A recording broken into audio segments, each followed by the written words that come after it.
I have your interpretation slides that y'all provided.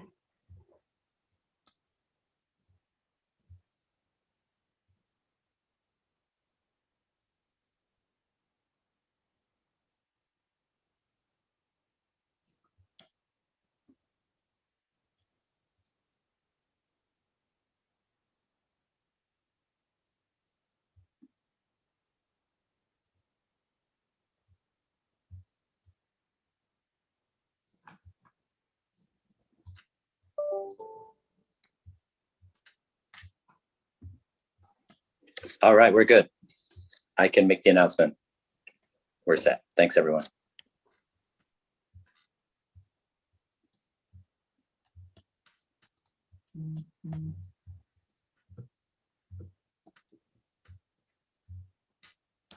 No, Steph, do you see the link? It's going to be an external, it's like we're doing a poll on that link in the agenda.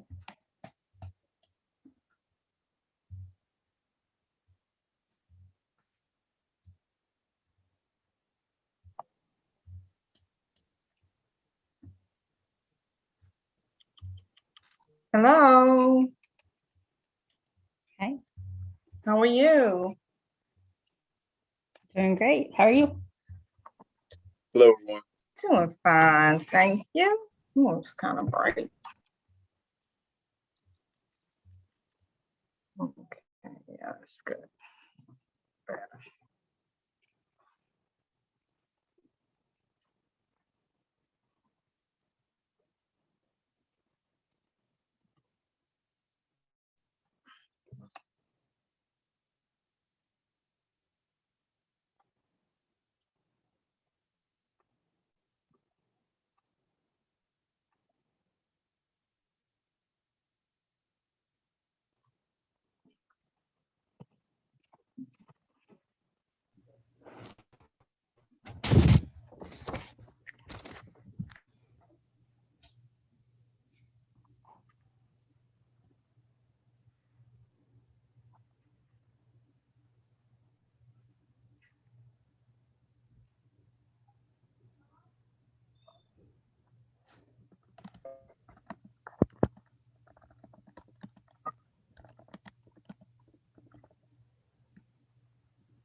All right. Greetings, everyone. Welcome all.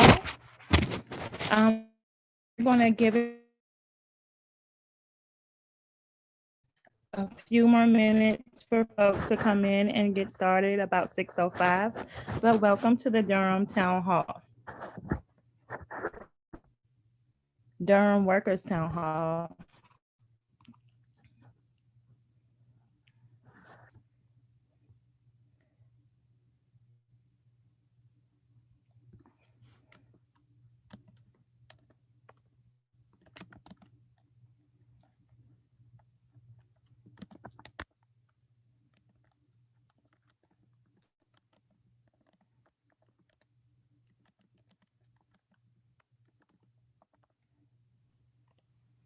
Bienvenidos y bienvenidas a la reunión municipal para trabajadores y trabajadoras en la ciudad de Durham.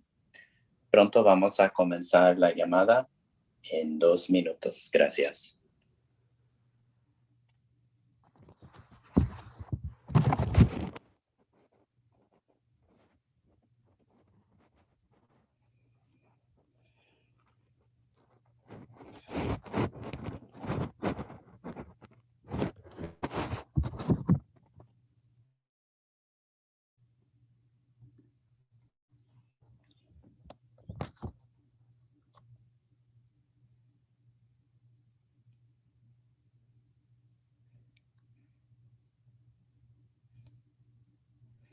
Okay, so we're gonna get started. We have about 1 minute before we start. I am going to turn it over to Tony, who will be our Spanish interpreter for the evening. And I am Stephanie Smith. I'm going to have my camera off because my internet is choppy, so my apologies. But I'm going to go ahead and turn it over to Tony so he can give you instructions on interpretation. Good evening, everyone. This is Tony Macias from Tilde Language Justice Cooperative. I'm here with my colleague, Ernest Niño Murcia. We will be interpreting Spanish and English for the call tonight. Hola, buenas noches a todos y a todas. Soy Tony Macias de la Cooperativa de Justicia y Lenguaje Tilde y estoy aquí con mi colega Ernest Niño Murcia y vamos a estar interpretando en inglés y español. This is a brief language justice announcement just to let you all know how to use the interpreter feature. You will be able to participate fully in this call in Spanish and English by using the simultaneous interpretation feature offered by Zoom. Usted va a poder participar en esta llamada en inglés o en español haciendo uso de la interpretación simultánea en Zoom y estoy aquí para explicarles cómo se usa esto. Hay un globito terráqueo en la parte inferior de la pantalla. Puedes hacer clic ahí y seleccionar su idioma. Favor de seleccionar o inglés o español. There is a small globe icon on the bottom of your screen. Please click on that and select your language. You should select the language, English or Spanish, so that you can hear the interpretation. También si uno está sintonizando desde una diapositiva móvil, puede hacer clic en los 3 puntitos y ahí seleccionar interpretación en español o inglés. If you're using a mobile device, you can click on the 3 dots and then select interpretation feature there, Spanish or English. Thank you so much for helping make this a multilingual or bilingual space, and have a great evening. Muchas gracias por ayudar a hacer que este espacio sea multilingüe, bilingüe en español e inglés, y que pasen bonita noche. Thank you. Thank you, Tony. Awesome. All right. Good evening and welcome everyone to the Durham Workers Town Hall. I am Stephanie Smith. My pronouns are she, her, and I am a child care provider, an organizer with the National Domestic Workers Alliance and We Dream in Black, as well as commissioner of the Durham Workers' Rights Commission. And I will be your MC tonight. And as I stated earlier, my camera is off because my internet is a little choppy this evening, so I apologize for that. But you can see my beautiful picture there. Sorry. Now, now that we have interpretation out of the way, we are here tonight because we are Durham workers and residents and have experienced anything from job loss, homelessness, reduced hours, wage theft, and so much more due to an uninvited guest called the coronavirus. And we want to share with the Durham City we want to share with the Durham City Council, the Durham County Commissioners, and the city manager and county managers ideas and suggestions of what we should do about that. So for our agenda tonight, I'm gonna go through our agenda tonight. So with our agenda tonight, we have the introduction of the Durham Workers' Rights Commission and the Recovery and Renewal Task Force. We then will have an overview of the survey that,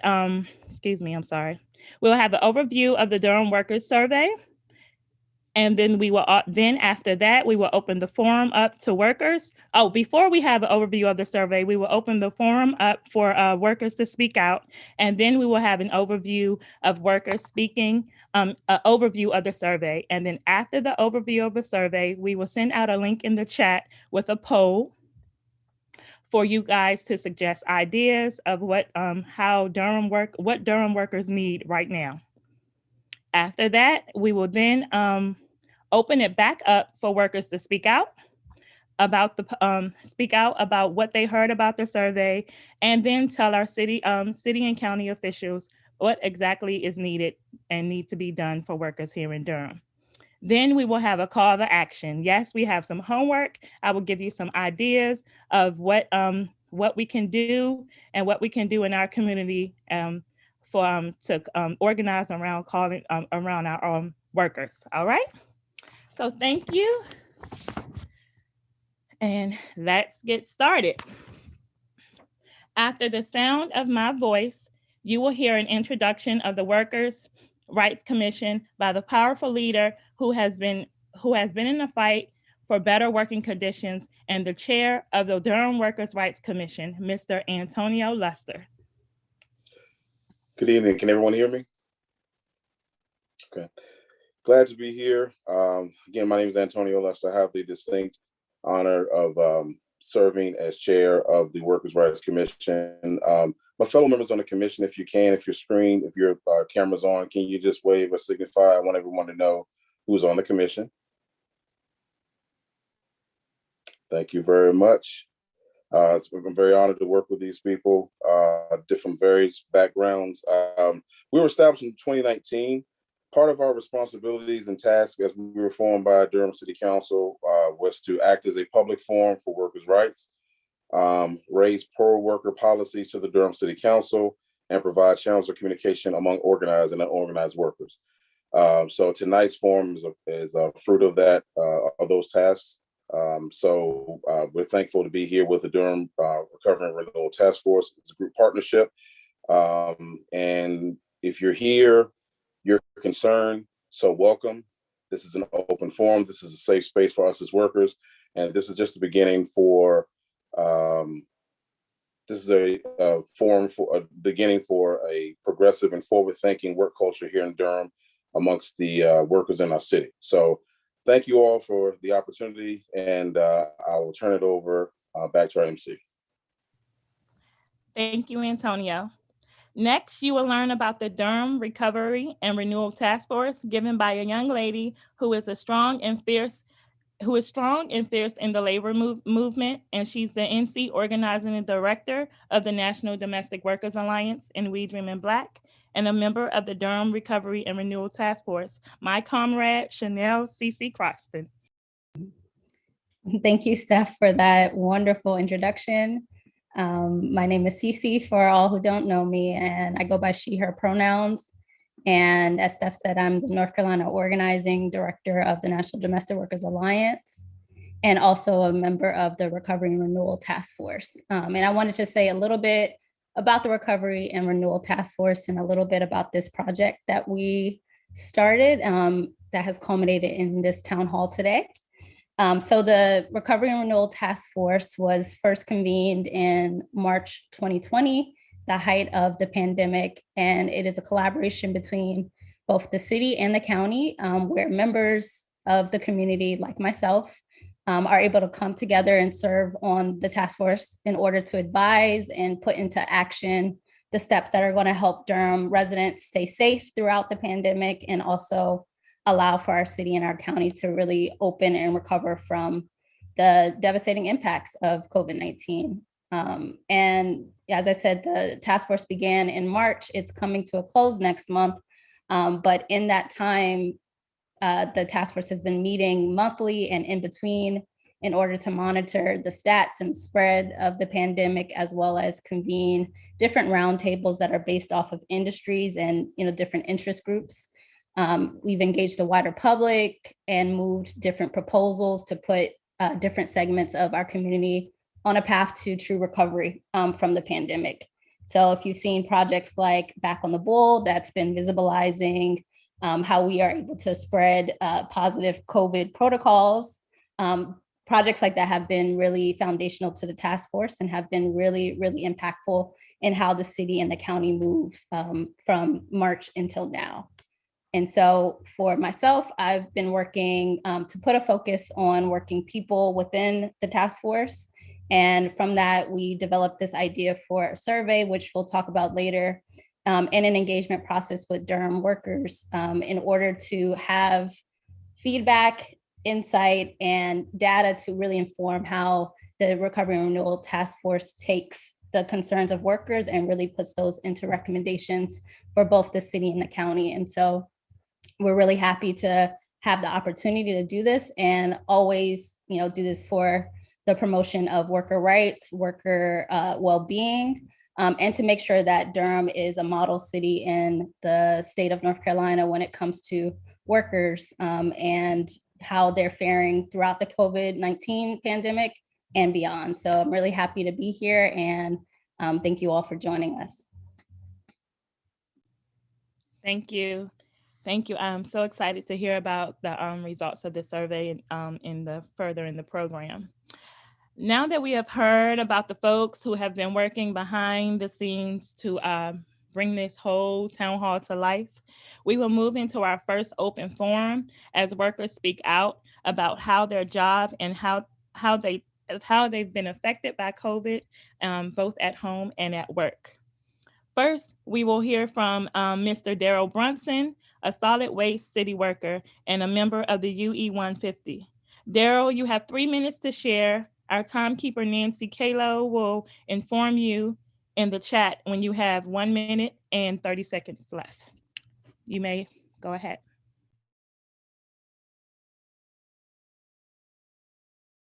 Can y'all hear me? Yes. Okay. All this technology is getting used to. Good evening, everybody. It's just been stressful amongst the solid waste employees, feeling like that, we're not being appreciated, and seem like that the police and fire department and the administration across the city have been more important than the people that's actually working out in the fields on a day-to-day basis. And by us just getting,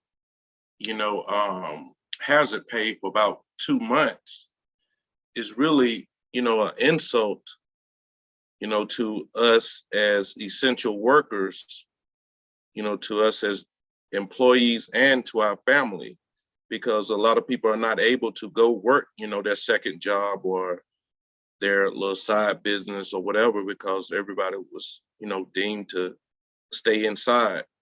So I think that the administration, city and county, should, take care of the actual essential employees, give us retroactive or give us bonuses, or some comp days or something, a combination of that shows that the essential workers that actually showed up, had to show up to work outside, to show them that you really appreciate them and that their work has not gone unnoticed.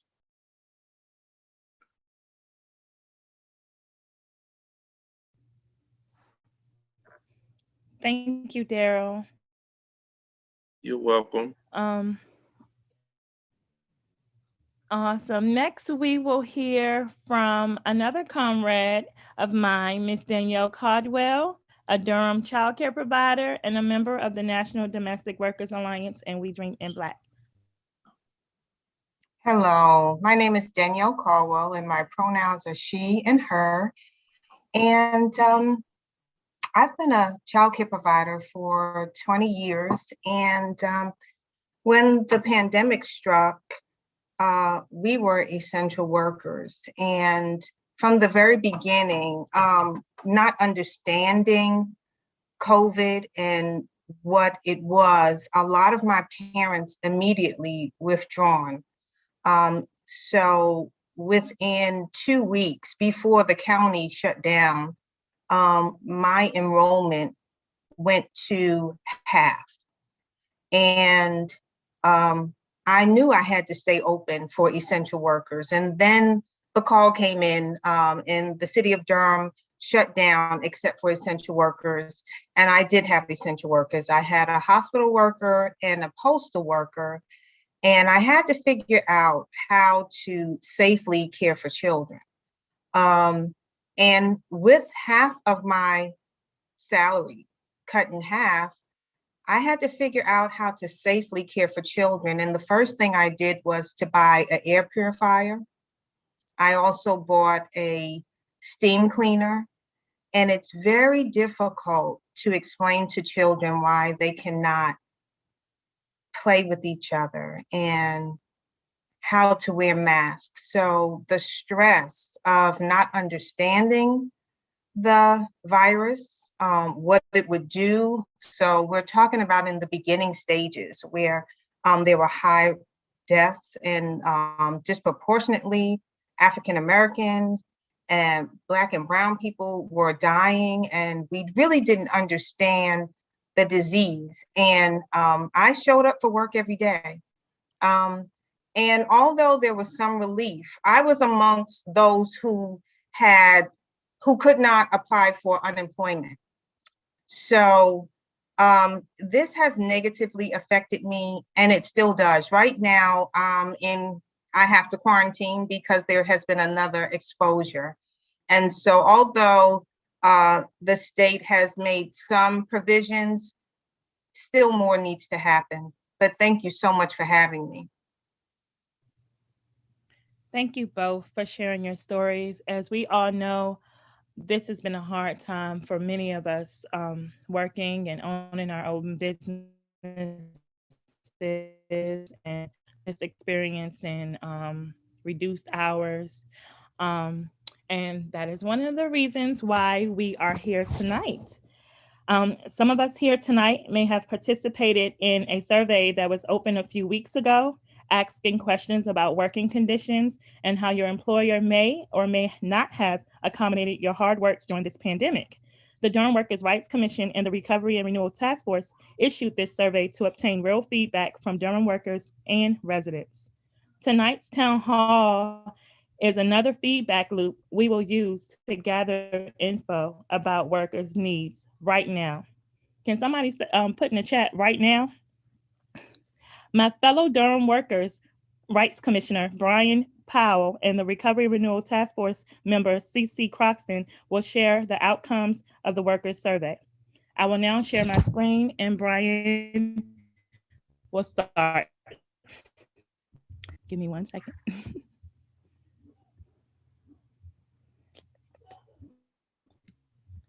Share.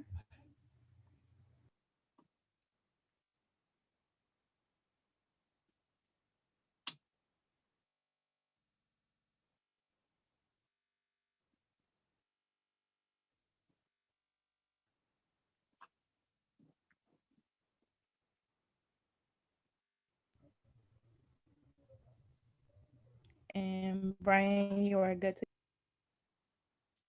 Can we move to the first slide about the survey? Thank you so much, Steph.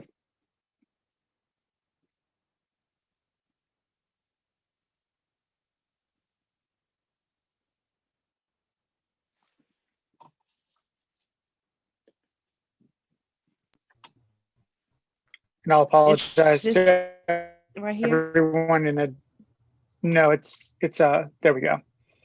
I apologize in advance if my internet, it gets a little bit choppy. Please bear with me.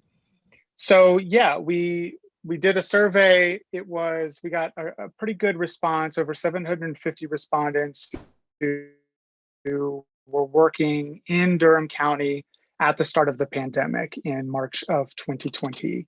And the goal of the survey, as Steph and CC have mentioned, was just to get an idea of how workers are doing, how they're doing, how COVID and the pandemic has impacted them, and just to kind of get a sense of what everything's looking like. So the survey was distributed through a variety of listservs, targeted social media ads, community outreach to various community groups, labor groups, to try to get a broad representative swath of the workforce in Durham. It's not scientific per se, but I think it does a really great job of highlighting some areas of concern that might demand a closer look from decision makers in the city of Durham and Durham County. The questions were designed by the city of Durham, by the Workers' Rights Commission, and by the folks at the Recovery and Renewal Task Force, Ms. Croxton in particular. So we can go to the next slide, Seb.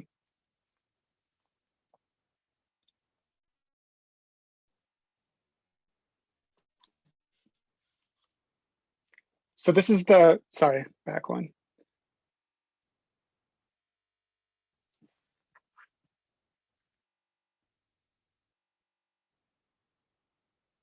There we go. So this was the big thing that struck me. 46.9% of respondents reported that the pandemic has had a negative impact on their employment status. So their employment is worse off as a result of COVID-19. Either they are working and earning less, getting fewer hours, are furloughed, or have lost their job entirely. That's the number combined. So most of the people who were impacted negatively were working and earning less, but there was a substantial number of people who are furloughed and who are now either unemployed or unable to work because of COVID-19 and the pandemic. You can go to the next one.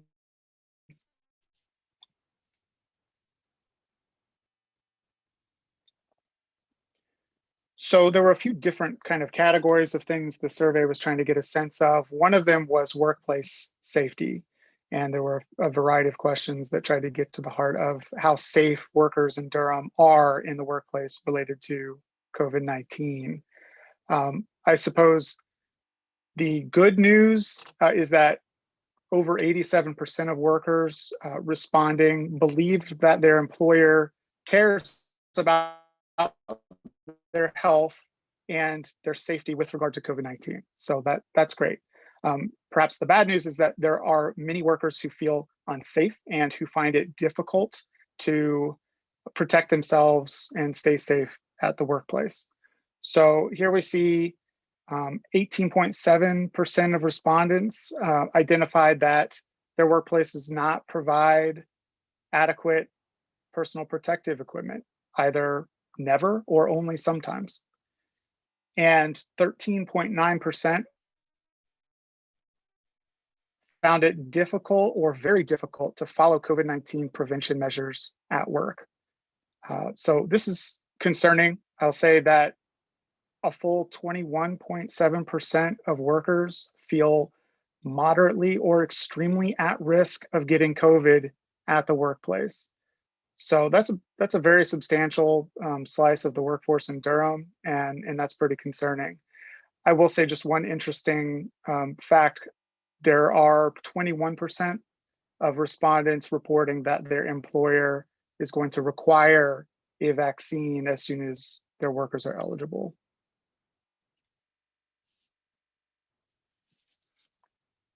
You can go to the next one.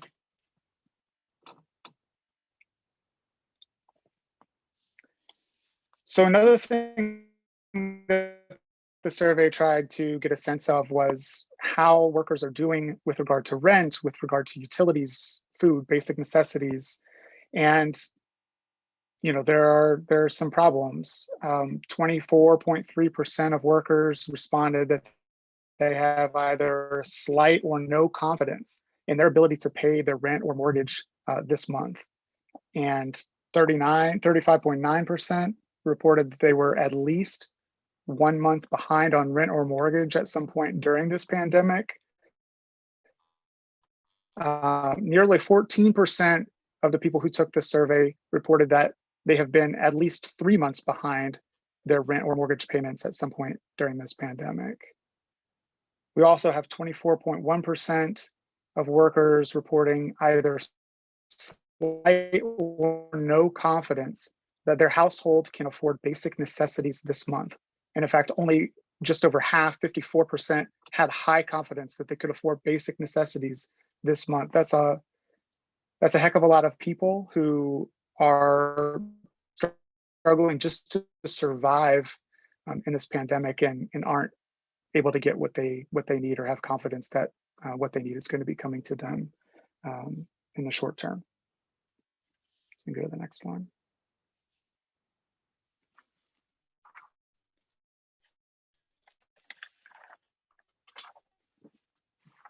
So one of the really cool things that the survey tried to get a hold of was measuring the familiarity workers have with a number of assistance programs in Durham, in the state of North Carolina, and federal programs as well. So it looked at things like federal stimulus and unemployment benefits, all the way down to the Durham Public Health Department website. And what I wanted to look at from the responses was to see how the people who were struggling the most, whether they were aware of some of these programs and whether they had access to them. I'll say from the full list of respondents, just in case people are curious, the most well-known of the programs that we looked at were predictably things like unemployment and the federal stimulus, which both had over 60% awareness and recognition by the people who were taking the survey. The two kind of least well-known amongst the survey takers as a whole was the Durham Water Hardship Program Fund and the Hope Learning Centers. Both registered about 18 and 17% awareness for those.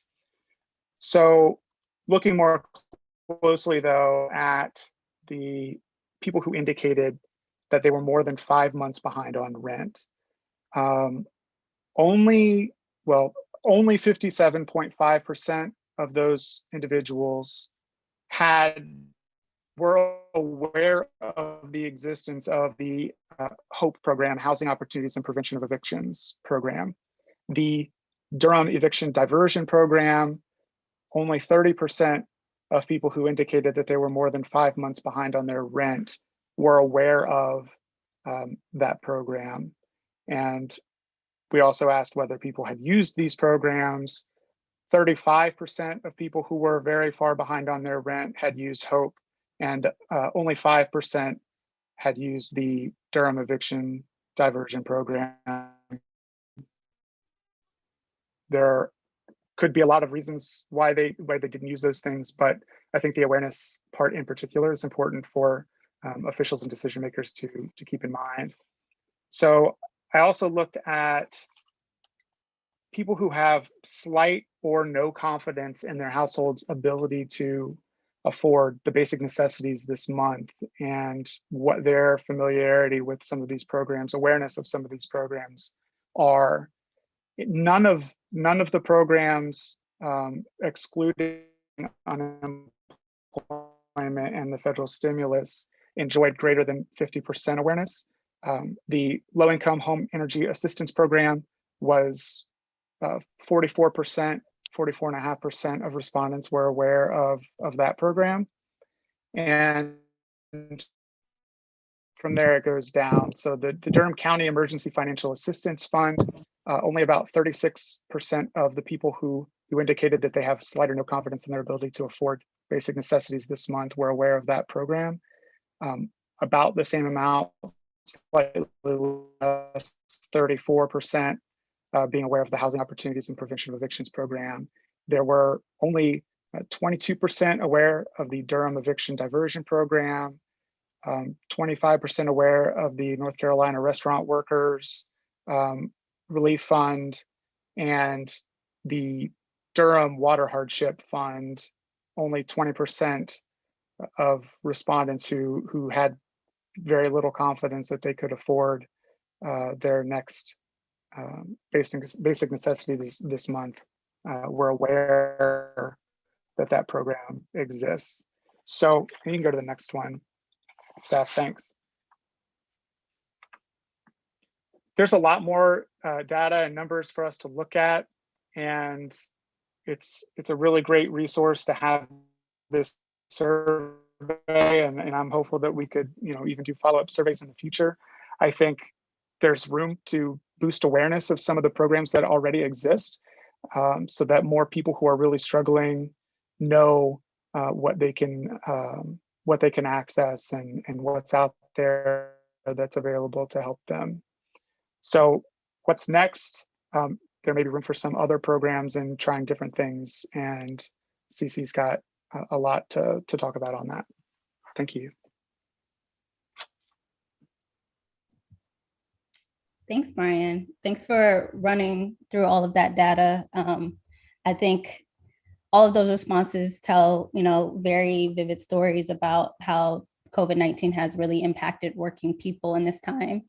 And it's, our responsibility as organizers to both get the word out about some of these programs, but also to really engage with our community to find out what are the next steps, and how best we can use our resources in order to support working people in a time like this.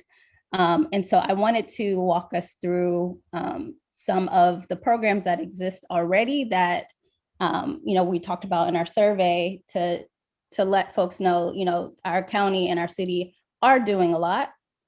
And then also, what are the other things that we could be looking at? What are other models from other cities or other programs that have been used throughout the pandemic to show up for workers? And then also, what are those ideas for other types of projects that came out of the survey? So I just wanted to walk us through that before we go into more of the public comment section, where people are able to put their own ideas and own, testimonies towards our officials, and then also give additional input for us to take that back and really think about a concrete plan for us to develop a comprehensive set of solutions towards the place and where workers are in Durham. Next one, Steph.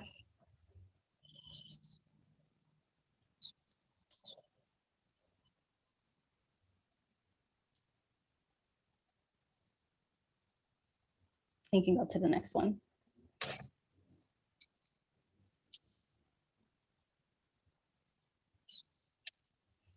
All right, so for working people, I want to highlight 3 different programs, and these are the ones that, are available and are responsive to, a lot of what we're seeing on the survey. So the first one is a newer project, the Emergency Rental Assistance Program.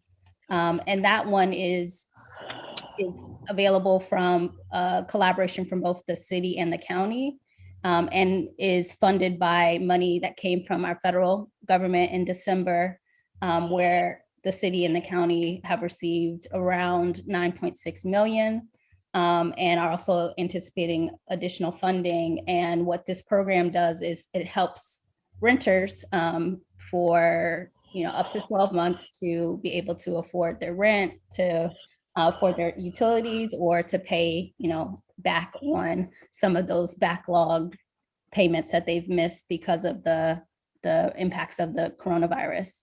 And what's really important about this is that it's available to residents across Durham, both documented and undocumented. And so it removes that barrier to receive assistance that normally is in place, and make sure that it is widely accessible and the people who need it are able to access it. Another one is the Low Income Energy Assistance Program, which was on the survey. And this is not specifically a Durham program, but a state program that allows for folks to be able to, get assistance with their heating bills. And it allows for one-time payments for folks who are, struggling to keep up with that. And is really, an impactful program that will, allow for folks to be able to keep the heat on or afford their energy.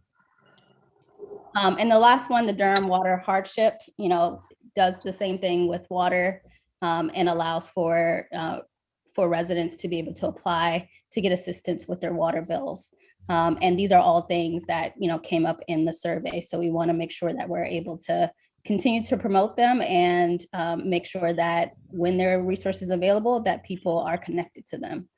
So those are the three that I wanted to highlight, and understand that, Durham City and County have done much more than that, have had different programs, public and private partnerships. But these are some of the most critical assistance that can be provided to residents right now in order to deal with their financial circumstances. Next one.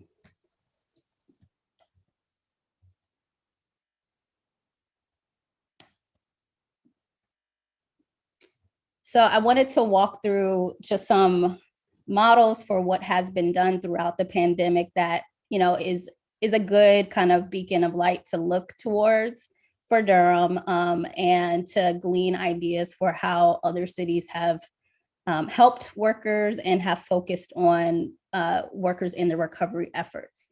And so the first one I want to highlight is the Philadelphia Worker Relief Fund, which was a project that was really spurred by a coalition of labor groups and community groups within Philly in order to address the issues that were facing workers who were left out of a lot of the relief efforts at the time. So what it did was it provided, direct cash assistance to workers and their families, for people who couldn't get unemployment or weren't eligible for the federal stimulus. And namely, those were undocumented workers and also, other workers who couldn't access unemployment. So it's really important to fill in the gaps, and they were able to do that. And what it did was provided cash assistance of $800 one-time payments to over 3,500 families in the city of Philly. And it used community organizations in order to reach the people. And these were funds that weren't federal funds or local funds, but they were raised by the office of the mayor in public-private, kind of collaboration. And so that was really critical in the height of the pandemic when, folks were losing their jobs, losing hours, and one that really thought about the plight of workers and put something into action in order to address that. Next one.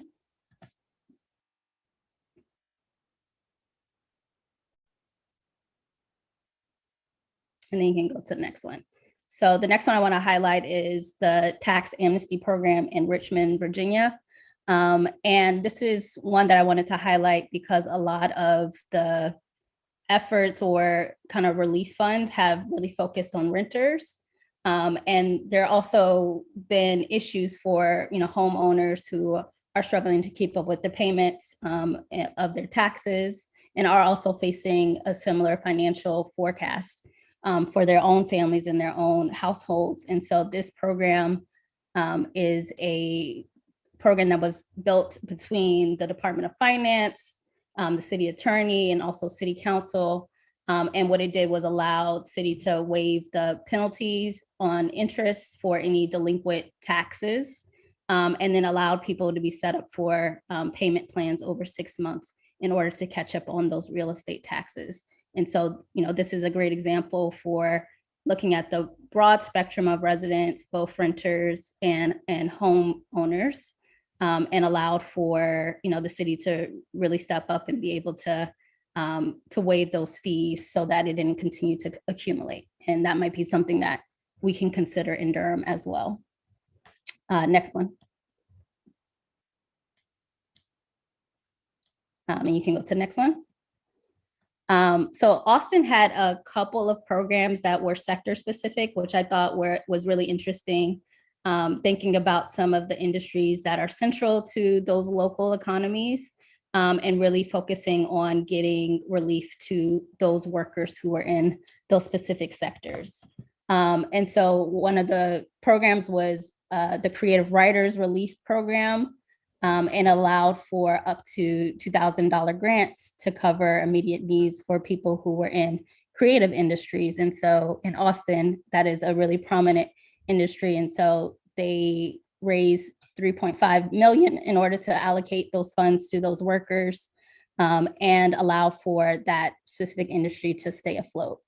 So I thought that was really, telling for our city to really look at the industries that have been hit hardest and also ones that we need, an additional boost in order to keep going. Another one that they did was the Child Care Provider Relief Fund. And this was specifically for childcare providers like Miss Danielle, who spoke earlier, that gave $5 million in order to, give one-time grants in order to keep up with those costs associated with enrollments dropping or the increased costs for COVID-19 mitigation, all of the things that came with the pandemic. And we understood that childcare was crucial and essential to keeping our economy afloat. And they made sure that childcare providers would be taken care of in that time. And that is what has been coming up a lot in the survey, and a specific industry where our survey takers have identified a need for further relief. So I wanted to highlight that. You can go to the next one. So there are a couple of models for connecting folks to jobs and also developing their skills to increase their earnings over time. One of the first ones was San Antonio Workforce Recovery Program. And it is a collaboration between the city of San Antonio and other workforce development agencies. And they're offering workforce training and education to folks who have been negatively impacted by COVID-19. And again, targeting the industries that have been hit hardest. So things like hospitality, food service, and retail are the targets of this type of program, where they want to, be able to assist them in continuing on in their kind of career journeys, and giving the skills and training and placement to be able to continue to, build up their financial portfolio. Participants are put on a pathway to gain employment skills as well as increase their earnings, as I said. And I thought what was really great about this was that people participating in it also are getting stipends. So we're not just talking about a workforce training program that doesn't have the guarantee of placing you, but you're also getting paid in the meantime. So folks who are out of work or underemployed are able to make earnings while they're, working to fill those gaps, and to be, placed in industries that will continue to keep the local economy afloat. And that one is able to serve up to 10,000 San Antonians. So, a tremendous impact across the workforce. Next one. And then we have a local example of, job connection to employers that kept into mind the impacts of COVID and COVID protocols. And this is in Greensboro, a collaboration between the city of Greensboro and the Workforce Development Office. And they hosted a drive-through career fair. And this was, this really stuck out to me because I talked to another member of the task force, and they were talking about how the COVID has impacted the hospitality industry, and really wanting to find folks who would be able to go back into hospitality or even start, and wanting to play, that role of connecting employers to employees and potential employees so that, we could get the support that they needed. And what's important about this drive-through career fair is that, the starting salaries are getting close to a living wage. And we want to make sure that if Durham is doing something like that, that we are putting forth high road employers, and that we're putting people into jobs that pay well, compensate well, and have workers' well-being in mind. And so this is an example that we can easily replicate, and would connect a lot of the people who are looking for jobs, maybe in different industries than they were before the pandemic, to employers who will create the conditions that keeps them in their jobs for a long time. Next one. The last one is around kind of internet connectivity. And this also came through on the survey in terms of what was needed right now.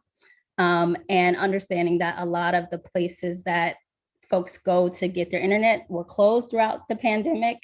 And, it also impacts, working people who are not able to access that broadband or who have families that need that broadband access. And so what the city of Virginia Beach did was they installed these solar panel smart poles that acted as hotspots in neighborhoods that were underserved and had limited access to broadband. And it really addressed the kind of digital divide between communities, and put a spotlight on the ways that the city needed to show up in order to keep that connectivity and access going. And so without libraries or rec centers, people were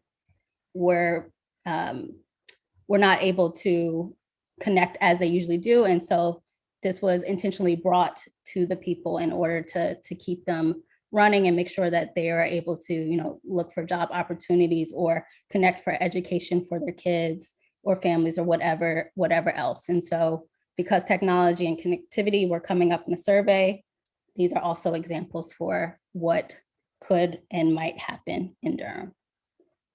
Next one. And then lastly, just wanted to highlight some ideas that came out of the survey for other types of programs that some of the survey takers identified as wanting to see. So outside of just relief for childcare providers, also having dedicated funds to help with childcare for working people in order to go back to work, in order to offset the high cost of childcare. Also support for food relief or food distribution programs. A lot of folks identify Fed Up, which is a project of Raise Up for 15. I know there's members here who have been delivering food boxes to families in need. And so a lot of survey takers identified that as a service that they got throughout this time and want to see more funding put behind that. Also eviction diversion and funding for legal aid, transportation assistance and relief, as Mr. Brunson spoke to before, hazard pay for municipal workers, and then also funding for mental health services and referrals. And so that's not extensive, that's not exhaustive of the list, but those are some of the more prominent ones that came out the survey that we might consider and bring forth to the city and the county in their considerations for future funding requests.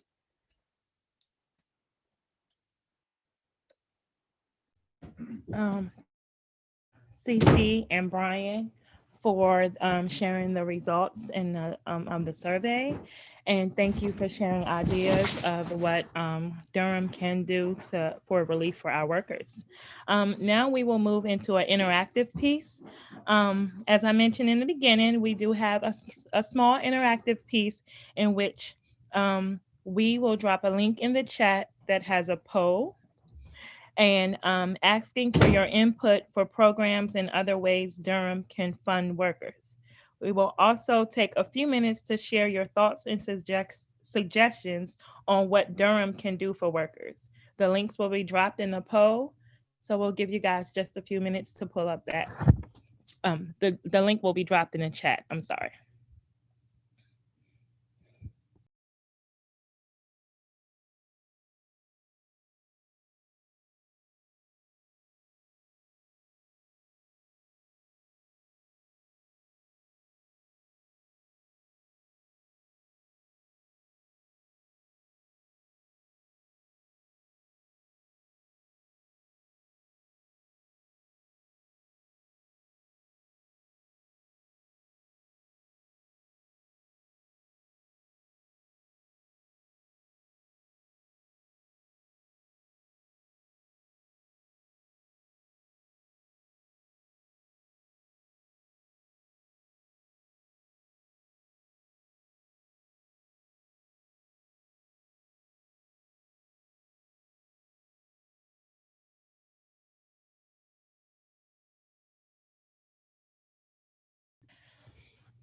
So we'll give you guys a few minutes to take a look at the link.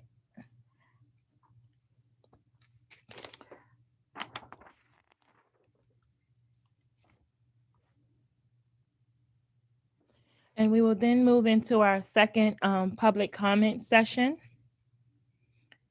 As you guys are filling out the poll and the link. And we have food workers, Duke University press workers, and an Amazon worker that will share their insight on what is needed here in Durham as workers. First, we have Ms. Bertha Bradley, a food service worker, an employee, and also a pillar in labor organizing with NC Raise Up. Thank you so much, Stephanie. Thank you so much. As you know, I'm with Durham Workers' Rights Commission also. And my main focus is North Carolina Raise Up Fight for 15. And we've been doing this since 2012, so this is not new to us. And my thing with this is that we've been fighting this before we even had the pandemic. The pandemic of, poor healthcare, poor working conditions, all this was going on before the pandemic really hit. It just got worse when the pandemic hit us. We went on strike on several occasions, trying to get, better PPE and all of these things for people, but it wasn't seeming to work until we started doing strikes. We did a big strike at Freddy's, and what's killing us is that the managers and things are going in these restaurants. People are going in these restaurants and they have COVID, and they're not doing anything to protect the workers, and that's not right. I mean, one restaurant had, the manager went in, they ended up with COVID. The whole store had to shut down. We shut the store down with a strike. And that shouldn't have had to happen if they cared about the people at all. But then it's another thing now, is that now everybody's pushing this under the rug. COVID is not over. COVID is just now beginning. I mean, because people are getting free with it now. People feeling like it's okay because they got the shots and all of these things now, but COVID is still a real thing. And fast food workers are the main ones that's catching it with this, because their restaurants are open now. People walking in now because they say now they about to tell you to drop your mask. So it is really serious. It's really, really serious. And Durham has to keep steps. The mayor has to keep stepping up. Keep pushing it. Keep letting them know that this pandemic is really still strong, and that y'all care about the fast food workers. You care about the hotel workers. You care about the grocery store workers and the gas station. These are your essential workers. Your essential workers. I know a lot of people focus on the hospitals and of these nature and healthcare facilities, but they're the ones that's providing food for you all. They're the ones that's out here just dealing with this every day. Sure, you putting up a glass petition, that don't work. That don't work. These people are getting sick still. People are still getting sick from COVID. Our numbers are still kind of rough. So what are we going to do about this? We got to do something. And also, I just want to right quick, May Day is coming. May the 1st is May Day. I hope everybody know what May Day is, because May Day is a very important factor here. May Day is when they tell you you don't have to work over 8 hours a day. You only have to work your required 8 hours. Anything after 8 hours, you give them your time. These are the things Durham is not, people don't hear us. You're not hearing. Raise Up is out here because we care about the people. We care about everything out here. Everybody has a right to dignity on their jobs. Everybody. We have a right to dignity. I don't care if you're a fast food worker or you the mayor of Durham, you still have a right to dignity on your job. I guess that's it for me right now. Durham, wake up. Come on, y'all. Let's do this thing. Let's do it right. Care about your people. This survey was a great thing, but it didn't reach what we needed to reach. It was a great thing, and I appreciate everything that this survey did, but it didn't reach what we needed to reach. We got to get out here and let the people know that we're still here. And Durham Workers' Rights Commission, that's what we're about. We're about making sure the workers of Durham, North Carolina, have a say-so in what the government in Durham has to do with our lives. Thank y'all. Thank you, Ms. Bertha. Yes, the workers have a voice. Thank you. Next, we will have Lionel Thorpe, a Duke North Hospital worker and a member of AFSCM Local 77. Mr. Lionel. Hey, how y'all doing? What I think is needed right now is you have a crop of younger managers who are trying to deal with older employees, and they need better training because they don't It's that the relationships are different. When I first started working, people were older than me, they knew how to treat their workers. The younger generation of workers that they're managers and stuff they're hiring don't know how to treat their workers or how to interact with older people. And as far as allowing them to do their jobs and just the amount of respect. But I think that they do really need more training and how to really interact with their workers, because the relationships are a lot different than they used to be. Thank you, Lionel. Now we will have Alejandra, a Duke University press assistant and editor. Hi, my name is Alejandra, and I am part of the DUP Workers Union, or the Duke University Press Workers Union. So at Duke University Press, we publish academic books and journals, and we are basically like an office of Duke University. So my colleagues and I started organizing about 2 years ago, but our campaign just went public maybe about three or 4 weeks ago. So we're looking to organize a wall-to-wall bargaining unit so that in our workplace, that looks like people from like the warehouse to people in editorial, people in marketing, just people in accounting across different departments. And so because we are a new unit, we're going to file for our election to Duke. So I think our big ask is for Duke to recognize our right to organize and to not interfere with our election. So I would say that's sort of our biggest ask. And I think, we all know that Duke is one of the largest employers in the city and then also the whole state. So I think for me, just Duke respecting our right to organize feels really important. And I hope that it can also have a kind of ripple effect to all different types of worker organizing that is happening in Durham and just worker rights. I can put our Twitter and Instagram in the chat, but that would be a good way for people to keep up with our campaign. And then we also have a public, we're gonna have a community solidarity rally on, I think, May 24th. So there's more information coming about that. But I would say that those are different ways for people in community to get plugged into our campaign. And I just wanna thank everybody for the work that you've been doing to already, improve the conditions for workers in Durham. Thank you, Alejandra. Next, we will have Sean Easterling, an Amazon worker.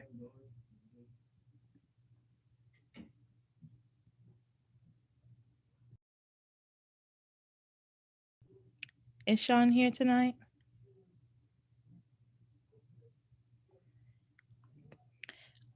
Okay, it looks like he is not here. So now we will move on to our open forum. This is a time for you, the audience, to speak out. If you're wanting to speak, you have 2 ways to let us know. You can raise your hand by clicking the raise your hand icon at the bottom of your screen, or you can just type your name in the chat and I will call on you accordingly.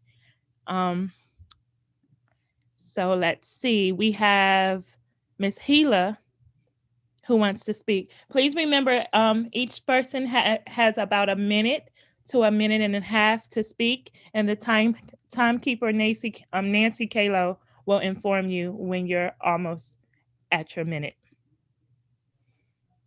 Okay, can you guys hear me? Yes. Great. So my name is Hela Smith. I have been in the healthcare industry for over 10 years. I was a CNA for 8 years. And I guess my grievance, or what I would speak about today, is how COVID definitely affected me being a home healthcare worker. Unfortunately, I learned very quickly that I could not work for the companies that normal CNAs and LPNs work for just because of the pay. So my thing is always going to be with the pay. We should have been our minimum wage should have been $15. That was probably 10 years ago. So anyway, I work for myself as a contractor with my clients or patients, and a lot of them do live in facilities. And I went from literally being fully staffed, or my clientele being like fully booked, to when the pandemic hit, nothing, like zero, because I could not go into these establishments anymore because I was not an employee, and I was not going to become an employee because of the pay that most people in my field make is absolutely ridiculous. And like, we should be embarrassed that we even pay people the amount of money that we pay them. We literally legally put people in poverty. That's what we do. So I have since then had to go back into still in the healthcare field, but administratively, and not necessarily affecting me, but I am still seeing workers who are grossly underpaid and undermined, and we need to fix this like now. So that's all I have. That's my spiel. Thank you, Hela. I see that we have a Koi, I hope I'm pronouncing that correctly, who has their hand raised.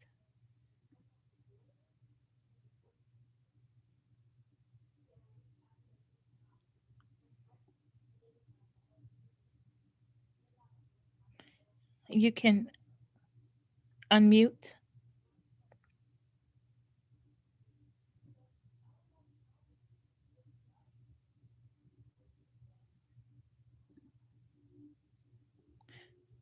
Koi, if you're speaking, you can unmute yourself.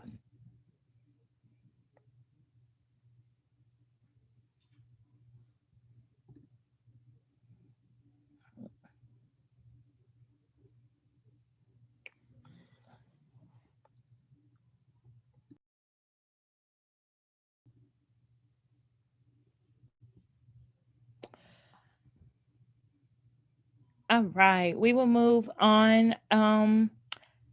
Did Miss Joyce have? We will move to Miss Joyce, who wants to speak as well.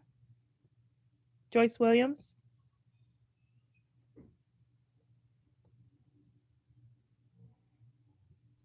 Joyce is part of our city staff. Helping. Sorry. I'm sorry. I'm just now seeing her name here. All right. People of Durham, this is your time to speak out. Shirley Chisholm once said, "You don't make progress by standing on the sidelines, whimpering and complaining.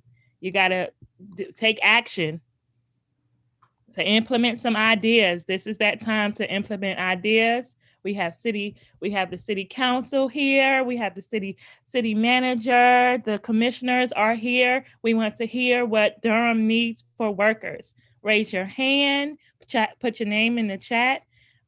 Let's hear your ideas now." All right. Akoi, if you are able to, you are still free to speak. And if I can't see the chat, or if anyone has their hand raised, so if you guys can help me out. So Shanna has their hand raised. Okay. Shanna, you can go ahead. Remember, you guys have about a minute to share. Yes, ma'am. Yes. Call me Shanae. I'm actually in Charlotte, but I am working with Durham NC Raise Up, and I have a lot to say. And it's especially about housing that connects with the workforce. You know, in order for you to pay rent and to just make it out here, with a lot of daycare services not being provided, just 9 to 5.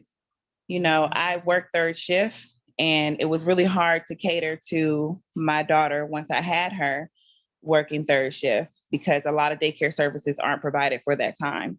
In the morning, 9 to 5 is normally it. So even second shift, working from 2 to 11 is really hard.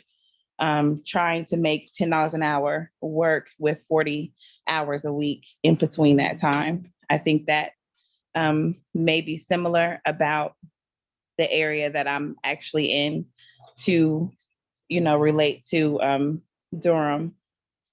Daycare services is really hard out here for single fathers, single mothers. I can't coordinate between anybody else's schedule. So I think that would be like a great change to provide jobs on all shifts for daycare services, and also provide those parents to go to their job and at any time that they have that shift available. That concludes. That's all I wanted to really speak out on. Thank you, Shanae. Thank you. I saw that there was a Noah who had their hand raised.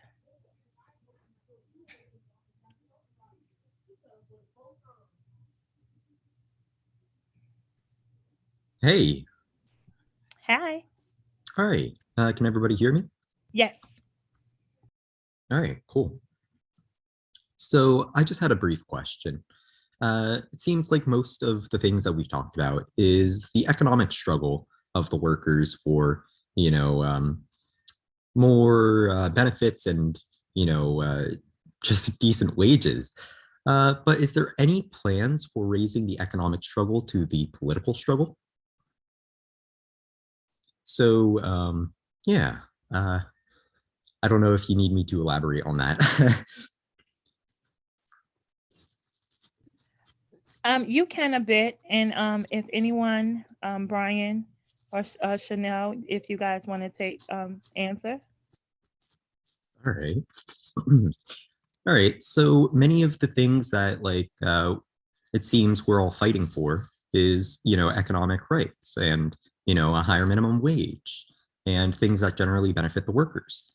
But there are some objective interests of the workers, for, keeping their livelihoods and not living below the poverty line and whatnot. So this must be linked to a political struggle of the workers for their rights. Is there anything in the work for that, or any plans? Anybody here? I don't know. Yeah, I can take a shot at that. So I would say this culmination of this space right now is a result of some of that long protracted political struggle amongst different groups.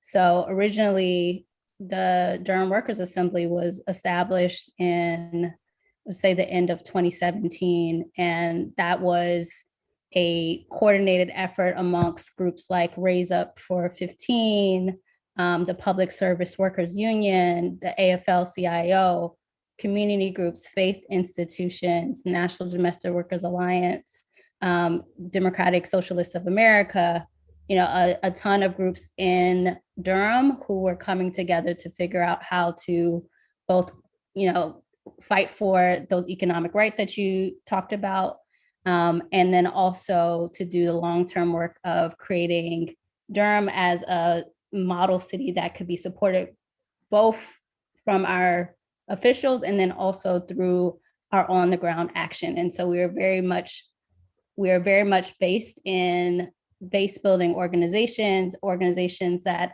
are running grassroots campaigns to both unionize, to visibilize worker struggle, showing up at each other's actions or when there was crisis going on, also developing the skills of workers to be able to go out and organize in unorganized industries.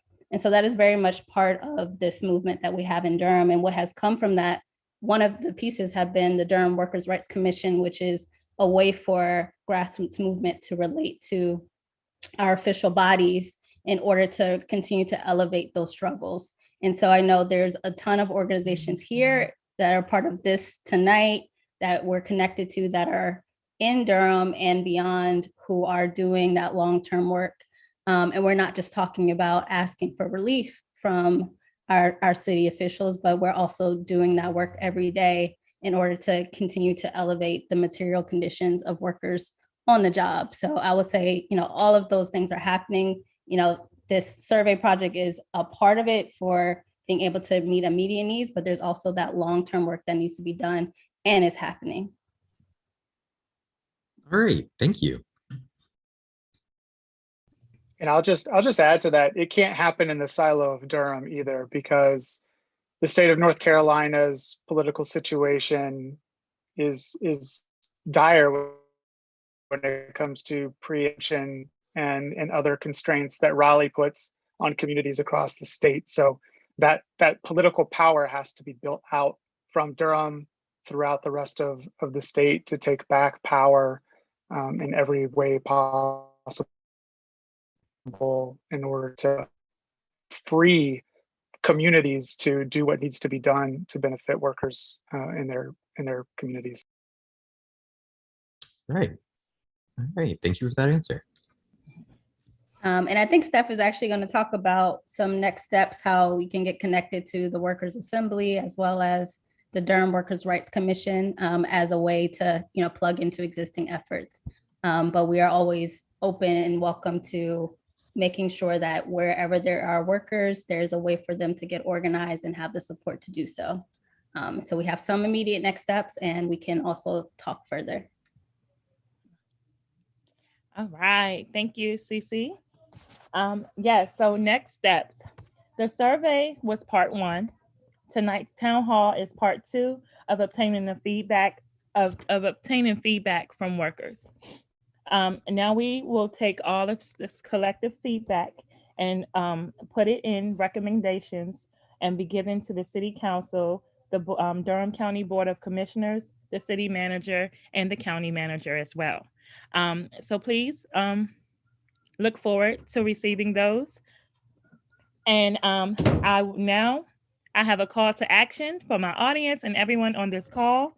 I'm going to share my screen.